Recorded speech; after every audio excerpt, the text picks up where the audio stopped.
no Antigo Testamento, o livro de Daniel foi escrito em forma de apocalipse, nesse estilo literário. Entendi. Lembra dos manuscritos do Mar Morto, que já mencionou? A gente inclusive visitou. Para quem não sabe, galera, os manuscritos do Mar Morto foi uma coletânea de pergaminhos antigos de Israel e papiros também, alguns datados de até 200 anos antes de Cristo, que mostram muito do pensamento judaico antes de Jesus nascer. E ali eles têm alguns tipos de literatura que eles falam literatura apocalíptica, que é para falar do fim do mundo, da vinda do Messias e tudo mais.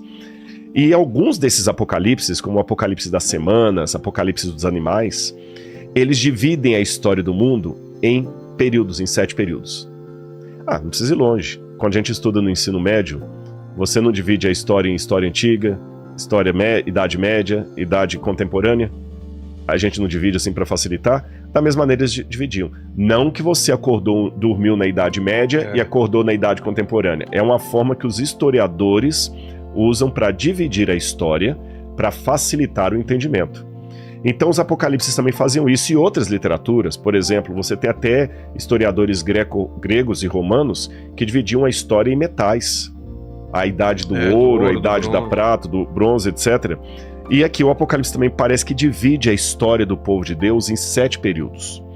Essa foi a compreensão de muitos pais da igreja, foi a compreensão de muitos autores da Reforma Protestante, da Alta Escolástica, mas hoje está quase em desuso. Poucos teólogos ainda aceitam essa divisão. Eu ainda acredito que ela é válida, embora é claro que cada carta tem uma mensagem para o cristianismo de uma maneira geral, mas elas parecem enunciar períodos da história da igreja. A gente teve lá em... Aí, exatamente, olha, que legal, São Rico Comeran. Essa aqui é a caverna número 4, é a mais linda que tem. A gente tava aqui, né? Tem um abismo aqui, e a gente tá daqui, conseguia ver essas cavernas. Nesses pedacinhos aí é que foram encontrados várias cópias do livro de Daniel. Tipo de um... Como que chama? Onde estavam os manuscritos? Rolos. Não, mas eles estavam dentro de vasos de barro, grandes. Vasos de barro, exatamente. E galera, sabe como é que isso aí foi encontrado? Um garotinho beduíno estava procurando as cabras dele. Quando ele jogou pedra para ver se as cabras estavam lá dentro, encontrou jarros que estavam há 2000 anos. E que sorte, né? Que elas estavam ainda em bom estado. E curioso, na época da criação do Estado de Israel, né? Que foi em 47, 48, criou o Estado de Israel. Agora, então esses apocalipses, eles dividiam a história do mundo. Eu acredito que nessa divisão, nós estamos vivendo agora o período de Laodiceia. Então vamos falar um pouquinho da carta de Laodiceia. Cada igreja representa então um período. Como falei, Idade Antiga, Idade Média, Idade Moderna. E vamos falar de Laodiceia, que é o último estágio. Em todas as igrejas a gente nota uma coisa curiosa. Já que eu falei que elas são períodos, quando você lê na igreja de Éfeso, Jesus fala o seguinte com o povo. Vou ler para vocês aqui, olha. Arrepende-se e volte à prática das primeiras obras. Se você não se arrepender, eu virei até você e tirarei o seu lugar do candelabro. Por quê? João I teve uma visão de Jesus, onde Jesus estava passeando sobre 7 candelabros, 7 chamas, um candelabro com 7 partes, sabe? E aquele ali representava o povo de Deus. Jesus estava passeando. Imagina como se fosse um cacho de sal, tipo uma menorá judaica. Você não tem nenhuma menorá aqui não, né? Não, ele coloca lá. Coloca aí menorá, o pessoal vai saber o que é. Jesus aparece primeiro para João andando sobre, como se fosse uma menorá, sobre 7 castiçais ali, 7 velas. E cada uma representava uma fase do cristianismo. O que significa Jesus estar andando sobre aquilo ali? Que na trajetória da igreja, ele estará com o povo dele. Ele vai estar com o povo dele. Então Jesus aparece andando, apareceu aí menorá. Isso é um menorá judaico, tá vendo? 7... Pode contar, 1, 2, 3, 4, 5, 6, 7. Então João vê um candelabro de ouro e Jesus andando no meio dele, representando que ele estaria andando sobre o seu povo, e cada um vai representar uma das cartas que ele vai enviar depois. E quando ele vai falar para Éfeso, ele fala: Éfeso, você é muito maravilhosa, vocês fizeram muita coisa boa, mas vocês têm um pecado, vocês abandonaram o primeiro amor. Isso é triste. Quer dizer que o cristianismo estava perdendo aquele fervor inicial. E ele fala: eu aconselho você, se arrepende. Se você não se arrepender e voltar às primeiras obras que você fazia, eu virei até você. Eu virei, presta atenção, eu virei. Quando vai para a igreja de Esmirna, que é a segunda fase do cristianismo, ele diz assim, capítulo 2, verso 10: seja fiel até a morte e eu lhe darei a coroa da vida eterna. Muito bem, eu virei até você, eu te darei a vida eterna. Apocalipse capítulo 2, quando ele fala agora da igreja de Pérgamo, diz assim, olha, capítulo 2, versículo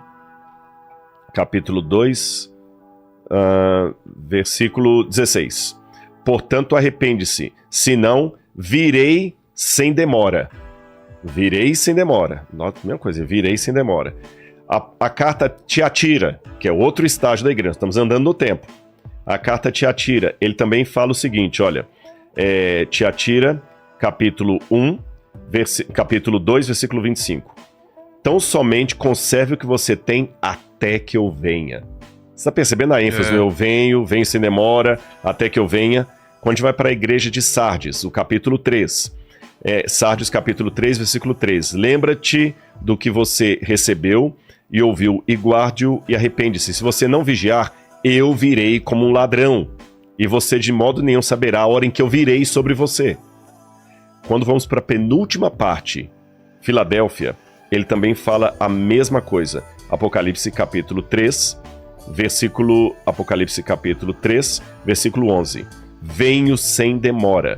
Conserve o que você tem para que ninguém tome a sua coroa. Você percebeu que nas 6 etapas da história da igreja cristã, Cristo está falando, eu virei. Quando chega a Laodiceia, ele não diz eu virei. Olha como está em Laodiceia. Apocalipse capítulo 3, versículo 20. Eis que estou à porta e bato. O que você entende? Então, mas não quer dizer que ele já veio. Não quer dizer que ele já veio, mas se ele tá vindo, e está na porta batendo, quer dizer que agora ele chega. Então o período da volta de Jesus é na igreja de Laodiceia. A proximidade. Porque dá um crescente. Eu estou chegando, Vilela, estou chegando. Negócio fala o Waze. Rodrigo, está vindo? O Waze está dizendo daqui meia hora. O Waze está dizendo agora 15 minutos. Tô na tua porta batendo. Tô na porta aqui. Vilela, abre aí. Libera a portaria para eu entrar. Já tá muito Acho perto. Que o exemplo é esse, entendeu? O Rodrigo tá chegando aí, você pergunta pra Fábio, Rodrigo tá vindo? Olha, ele disse que o Waze está dando meia hora. O Waze está dando 20 minutos. O Waze está dando 15 minutos. Ligar lá da portaria, o Rodrigo chegou. Então, Laodiceia é o período da história do cristianismo que está iminentemente, assim, colado na volta de Jesus. Note que aqui não fala, guarda a tua coroa, eis que venho, sem demora, estou vendo, de modo não se saberá, estou à porta e bato. Então, se estamos vivendo no período de Laodiceia, estamos vivendo na fase mais importante do cristianismo, porém, é a fase mais triste. Posso ler a carta de Laodiceia? Claro. É a única que vou ler. Tá cansativo ou tá dando pra entender? Não, tá. A galera tá entendendo, gente? Aí vocês podem até participar aí também e tal. Vamos lá. Ao anjo da igreja em Laodiceia, escreve: estas coisas diz o Amém, a testemunha fiel e verdadeira, o princípio da criação de Deus. Eu conheço as obras que você realiza, que você não é frio nem quente. Quem dera você fosse frio ou quente. Assim, porque você é morno e não é quente nem frio, estou a ponto de vomitá-lo da minha boca. Isso aqui é interessante. Isso é muito citado, né? Porque, olha que interessante. Hoje a gente vive num mundo que todo mundo fala que a virtude está no meio, para citar Aristóteles, a Ética Nicômaco. Você tem que ser equilibrado em tudo. Parece uma frase correta, não parece? Temos que ter equilíbrio em tudo. E se eu te falar que essa frase é biblicamente errada? Vou mostrar por que ela é biblicamente errada. Galera, a frase que eu estou questionando é temos que ter equilíbrio em tudo. Aí de repente você pode falar, Rodrigo, então temos que ser desequilibrados?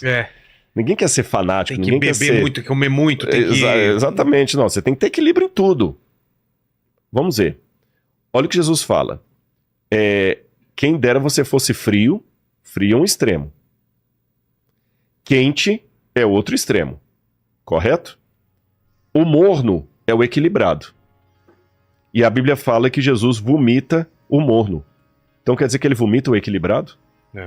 Olha que louco isso aqui. Porque quente, como eu falei, é um extremo. Frio é outro extremo. O morno é o que está equilibrado entre os dois ali. E Jesus fala, você é morno, eu vou vomitar você. Sabe por que Jesus vai vomitar os mornos? É porque o perigo dessa frase, temos que ter equilíbrio em tudo, está com a última parte dela, Vilela. Eu não tenho que ter equilíbrio em tudo. Eu tenho que ter equilíbrio nas coisas do bem, nas coisas de Deus. Por exemplo, eu tenho que ter equilíbrio entre o lazer e o trabalho. Sim. Mas eu não tenho que ter equilíbrio entre o céu e a terra, entre o inferno e a terra. Sim, aí não. O inferno e o céu. Eu não tenho que ter equilíbrio entre a fidelidade e a infidelidade. O bem e o mal. O bem e o mal. Eu tenho que ter um equilíbrio entre Deus e Satanás. Não existe isso.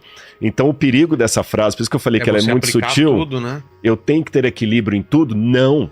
Tem coisas que você tem que firmar uma posição. Ser radical. Ser radical. E as pessoas não querem ser radicais. Essa palavra radical as pessoas entendem errado, mas tem certas coisas que você é radical. Você sabe o que significa radical? Radical. Ter raiz. Exato. Posso roubar ou não? Não, você tem que ser radical. É errado roubar, é errado trair, é errado mentir. Sabe, não tem meio termo, né? Só que as pessoas hoje elas estão querendo ter o meio termo pra tudo. Porque não se envolve, não... Exatamente, por isso Jesus fala que ele vomita os equilibrados. E ele fala que essa Laodiceia, ela era muito rica, ela fala assim, olha, você diz, eu sou rico, estou bem de vida e não preciso de nada, mas você não sabe quem é infeliz, sim, miserável, pobre, cego e nu. Eu aconselho que você compre de mim ouro refinado pelo fogo para que você seja de fato rico. Compre vestes brancas para se vestir, a fim de que a vergonha da sua nudez não fique evidente, e colírio para ungir os seus olhos, a fim de que você possa ver. Olha que interessante, essa carta à igreja de Laodiceia, porque temos que lembrar uma coisa, pessoal, lembra, nós estamos dividindo simbolicamente a trajetória do cristianismo em 7 partes. E como é simbolicamente, ele coloca como símbolo de cada parte uma carta para uma igreja, certo, que trata de um problema local, simbolizando um problema futuro que a igreja passaria. A carta a Laodiceia era a cidade, e lá na Turquia, quando você tiver a oportunidade, você vai ver, o Saião, já cruzei com o Saião várias vezes ali com grupos do Saião. Laodiceia é um paradoxo, porque Laodiceia ela tinha a maior produção têxtil de toda a Ásia Menor. Toda a produção têxtil. Eles produziam um tipo de lã escura, de cabra, e essa lã era caríssima.